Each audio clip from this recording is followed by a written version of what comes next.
విడు మొరటోడు అని వాళ్ళు వీళ్ళు ఎన్నెన్ని అన్న పసి పిల్లవాడు నవ్వాడు.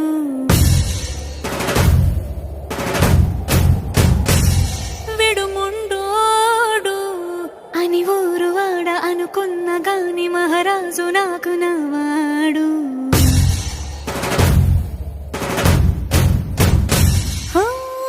మాట పెడుసైనా మనసులో వెన్న రాయిలా ఉన్నవాడిలోన దేవుడెవరికి తెలుసును నాకన్నా.